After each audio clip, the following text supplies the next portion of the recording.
Welcome back, Geometry Scholars. We are moving on to topic 4.1, angles formed by intersecting lines. Our essential question for this unit is how can congruency be determined for triangles, and if so, what properties about them can be concluded? And today's lesson objective is that you will be able to identify and define various angle pairs and apply theorems about lines and angles to solve mathematical and real-world problems. Don't forget, on the left-hand margin of your notes, please be writing questions that you may have, questions that you'd like me to answer, or questions that the notes already answer. Let's go ahead and get started. Okay, when two lines intersect, the angles that are opposite each other are called vertical angles. So for example, angle 1 and angle 3 are opposite each other, and then angle 2 and angle 4 are opposite each other.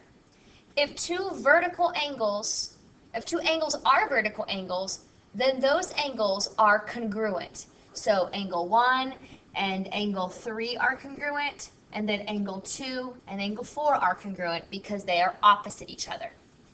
A linear pair is a pair of adjacent angles that are on the same side of the line. So this linear pair, adjacent means next to, so 1 and 2 are a linear pair because they're angles on the same side of the line. Remember, the word linear actually means line. Okay. Complementary angles are two angles whose measures have a sum of 90 degrees. So when you add two angles together, when you add them together, they should equal 90 degrees. And looking at these examples, this first pair, they are adjacent complementary angles because they are touching, they're next to each other. And this is an example of non-adjacent complementary angles because they are not touching. One way that I like to remember that complementary is 90 degrees is think about the number 90. It has a C in it, okay? The C for complementary is in the 90 degrees. Supplementary angles are two angles whose measures add up to 180. So complementary are 90, supplementary are 180. And again, this is an example of some adjacent supplementary angles, and these are some non-adjacent supplementary angles. And again, I like to help myself remember which one is complementary and which one is supplementary. Right? If you take number 180, draw an S, and you connect it, there's your 180 degrees. So supplementary, 180 degrees. Let's put some of this knowledge into practice. So example 1, cross braces help keep the deck post straight. Find the measure of each angle. So first of all, what kind of angles do you see here? Well, I see vertical angles, and I also see linear pairs or supplementary angles. So first of all, we can easily solve angle 6 because we know that angle 6 is across from this angle right here, which is 146 degrees. And why is this allowed? How do I know that angle 6 is equal to 146 degrees? Well, they are vertical angles, and vertical angles are always congruent. Okay, so I know angle 6 is 146 degrees as well. So now I need to find either 5 or 7 because I know that 5 and 7 will also be equal to each other. Well, what do I know about 7 and 146 put together? What do they have to equal together? Well, they are a linear pair, so they have to equal up to 180. So angle 7 plus 146 degrees must equal 180 degrees. So to get angle 7 by itself, I will subtract 146 degrees. And so angle 7 equals 34 degrees. So angle 7 equals 34 degrees. And that being said, since angle 5 equals angle 7, and angle 7 is 34 degrees, angle 5 is also 34 degrees. Because those angles, angles 5 and angle 7, are also vertical angles. So just a little bit of simple math, nothing too hard. These are just algebraic equations that you are solving. But knowing that vertical angles are congruent. Angles that are across from each other are congruent.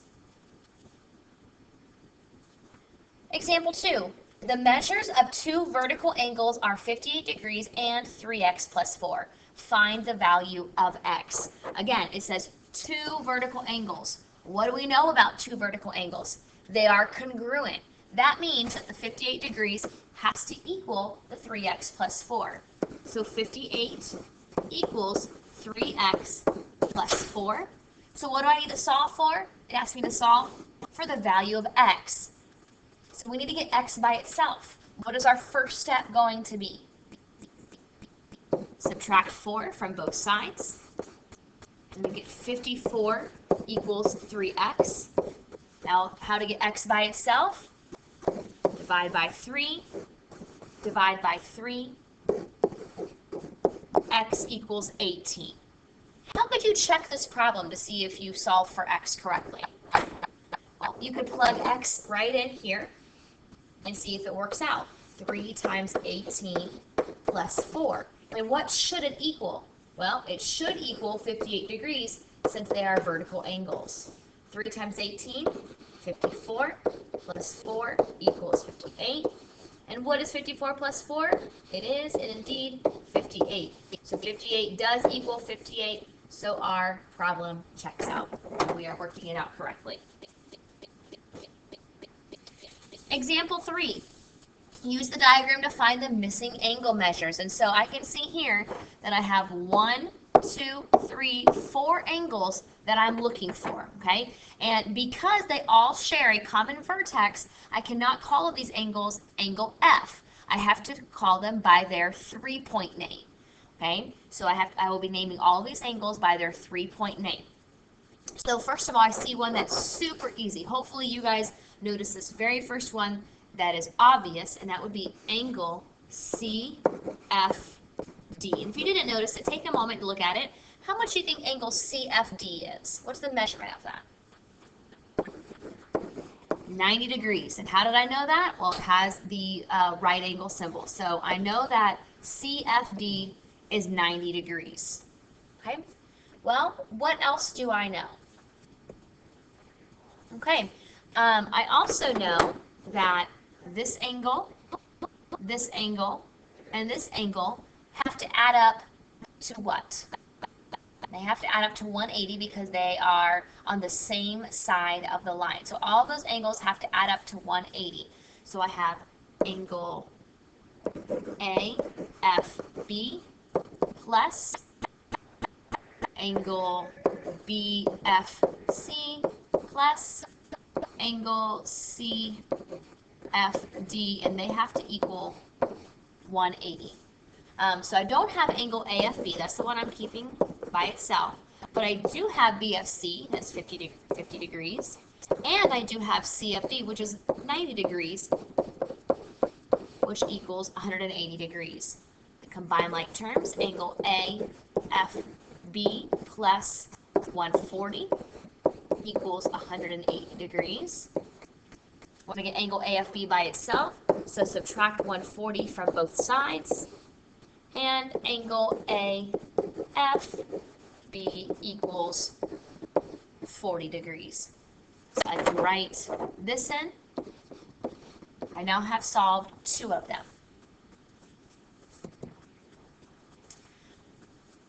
By looking at the diagram, you can see that we have a pair of vertical angles. Line BE is intersecting with line AD.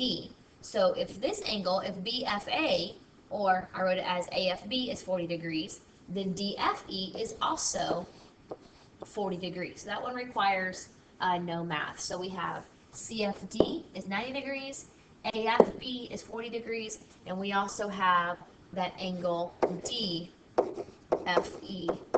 is also 40 degrees. And please make sure that you're writing this all on your paper as well.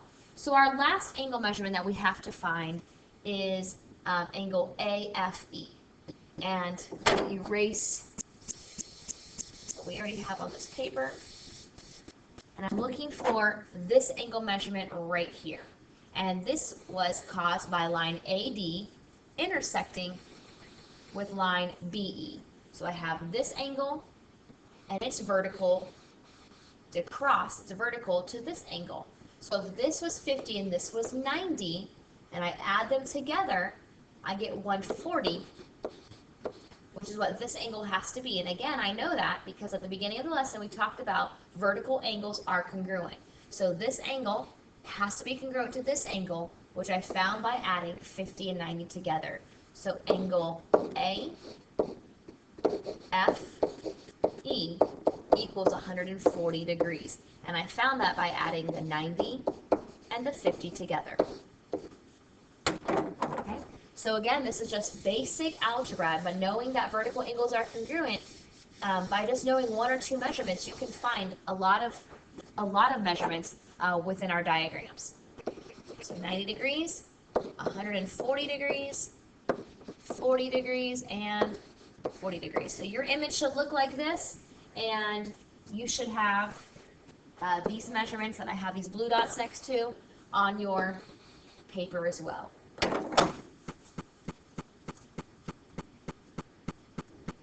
Example 4, find x, then find the measure of each angle.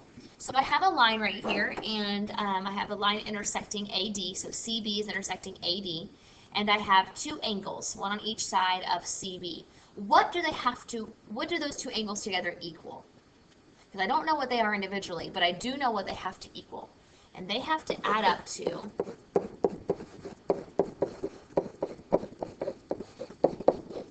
180, because they are a linear pair. They are on the same side of a line, and we know that a line is 180 degrees. So I'm going to combine my like terms. 14x plus 26 equals 180. Subtract 26 from both sides.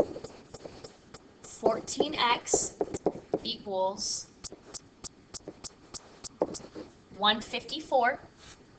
And then I need to divide by 14 to get x by itself. X equals 11. So all I know so far is x. I have found x. I still have to plug x in to find the measurement of each angle. Super easy. Plugging in, I'm going to do the first one for you. 8 times 11 plus 9. 8 times 11 is 88 plus 9, 97 degrees. And if I use a little bit of logic, I can see that certainly angle CBA is a little bit more than 90 degrees. So 97 degrees definitely makes sense. I'm going to go ahead and pause the video and try to solve the next angle on your own. Okay, hopefully you worked out this problem. You put in 6 times 11 is 66 plus 17 at 83 degrees. And so this angle over here is 83 degrees. And we could check it because 97 plus 83 should equal 180. And certainly 97 plus 83 do equal 180. So it checks out.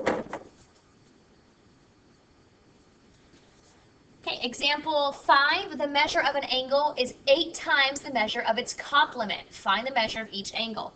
So I have an angle, and then so I'm just going to call it angle X, and I have another angle that is 8 times the measure of it, so 8x.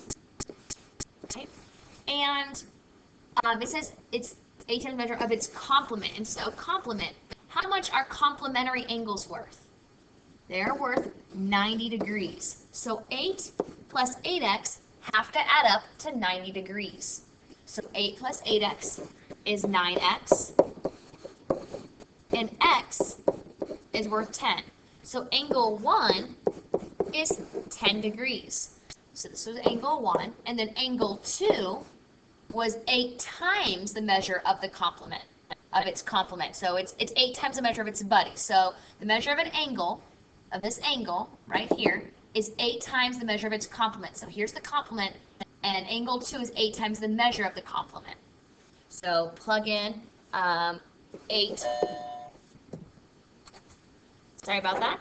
So we're going to plug in angle 2 is 8x. So angle 2 is 8 times 10. So angle 2 is 80 degrees. Okay? So angle 1 is 10 degrees and angle 2 is 80 degrees. And I knew that they added up to 90 because it said of its complement. Don't forget, the complement is when they're 90 degrees. Okay? I want you to see if you can try to please do example 6 on your own. The measure of one angle is 24 less than the measure of its supplement. Find the measure of each angle. Just see first if you can set it up. Pause the video and see if you can set up this problem. Okay, first of all, I know that angle 1 plus angle 2 have to equal 180. Okay, so because they are supplements of each other, and supplementary angles add up to 180. So now I want you to replace angle 1 and angle 2 with the variables and what else we know about them. So we see here that the measure of one angle is 24 less, so it's 24 minus the measure of its supplement. So I have the original angle, I have angle 1, and then angle 2 is 24 less than angle 1. So the x is angle 1, and then x minus 24 is angle 2. So I can combine like terms.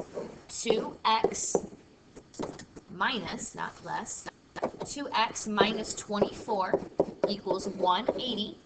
I'm going to add 24 to both sides to get the 2x all by itself. 2x equals 204. And then divide by 2, x equals 102. So my original angle, so angle 1 is 102 degrees. Okay, so x equals 102. So there's two ways I could find what angle 2 is. I could first of all say, well, angle 1 plus angle 2 equal 180. Angle 1 is 102 plus angle 2 is 180. And subtract 102 from both sides. And angle 2 equals 78. That's the first way I could find it. Or I could say, I know that angle 2 is x minus 24. So x minus 24, x was 102 minus 24, and again I get 78. So regardless, angle 2 is 78 degrees. And how can I check this? What do they have to add up to? They have to add up to 180. Sorry about that. Again, they should add up to 180 because they are supplementary angles, and these two numbers do add up to 180. And we are at our summary. So take a moment, look back over your notes, think about what we learned today. If you have any questions, make sure they're in the margins, but write a summary about what we learned, the main things you need to know. Well, I should say the main things, but the first things we learned, our vocabulary, were about vertical angles and how they are congruent to each other, linear pairs, and then complementary and supplementary angles. And if you know that information, then you're able to plug it in and solve problems and solve for x, and then also find angle measurements. Okay? And this knowledge is just going to continue to build upon itself, so make sure that you are doing your best to retain it. Thank you very much. See you next class.